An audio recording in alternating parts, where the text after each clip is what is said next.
స్వచ్ఛతే ఆరోగ్యానికి మూలమని, పరిసరాల పరిశుభ్రత నిరంతర ప్రక్రియగా కొనసాగాలని ఏలూరు ఎమ్మెల్యే బడేటి చంటి అన్నారు. 21వ డివిజన్ శాంతినగర్లోని వినాయకుని ఆలయం వద్ద నిర్వహించిన స్వర్ణాంధ్ర స్వచ్ఛాంధ్ర కార్యక్రమంలో ఆయన ముఖ్య అతిథిగా పాల్గొన్నారు.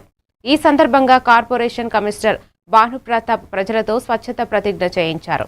ప్రతి ఒక్కరూ తమ ఇళ్లల్లో పాటు పరిసరాలను కూడా పరిశుభ్రంగా ఉంచితేనే స్వచ్ఛాంధ్ర లక్ష్యం సాధ్యమవుతుందని ఎమ్మెల్యే పేర్కొన్నారు. నగర అభివృద్ధి భాగంగా కొత్త ఆర్థిక సంవత్సరంలో 10 కోట్ల రూపాయల ప్రత్యేక నిధులతో రహదారులను అభివృద్ధి చేయనున్నట్లు తెలిపారు.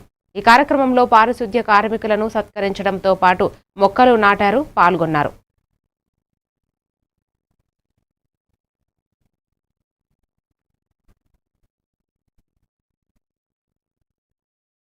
దృష్టిలో పెట్టుకుని మనం చెత్త ఏదైతే సేకరించడానికి వాళ్ళకు వచ్చా తెలుస్తాయి. పెన్షన్ కార్యక్రమం అవ్వచ్చు, స్వచ్ఛాంధ్ర కార్యక్రమం అవ్వచ్చు, ఆ సమస్యల ద్వారా మనం ప్రజలకు కూడా దగ్గర అవుతామన్న ఉద్దేశంతోనే కార్యక్రమాలకు రావడం జరుగుతుంది. ఇప్పుడు నేను వస్తున్నానంటే పొద్దున్నే ఇక్కడ ఏదైతే ఏడో రోడ్లో మరి వాటర్ లీకేజ్ అవుతుంది, దాన్ని ఇమ్మీడియట్ గా ఇబ్బంది పడ్డారు. మనం అందరం కూడా చూసాం.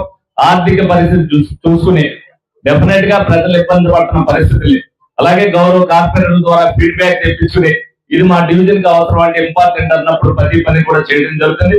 అందులో భాగంగానే మన గౌరవ ముఖ్యమంత్రి గారి దగ్గరికి వెళ్ళినప్పుడు 10 కోట్ల రూపాయలు మరి రోడ్ల నిమిత్తం నేటికి కూడా ఇవాళ కూడా ఒక 3 మంది వ్యక్తులను ఎవరినైతే ఇక్కడ బాగా వర్క్ చేస్తున్నారని చెప్పి ప్రజల నుంచి వాళ్ళ పేరు తీసుకుని వాళ్ళకి ఇవ్వడం జరుగుతుంది. శానిటైజర్స్ వర్కర్ కూడా చెప్పేది ఒకటే, సహనంతో మీరు కూడా ప్రజల దగ్గరికి వెళ్ళేటప్పుడు ఆ ఏదైతే ఆ చెత్తని వేస్తున్నారో వాళ్ళు ఇచ్చే టైంకి మీరు అందుబాటులోకి వెళ్ళి మీరు కూడా వాళ్ళకి సహకరించాలని సందర్భంగా కోరుకుంటూ నేను దగ్గర సెలవు తీసుకోవడం జరుగుతుంది. గౌరవ మేయర్ గారికి, గౌరవ చైర్మన్ గారికి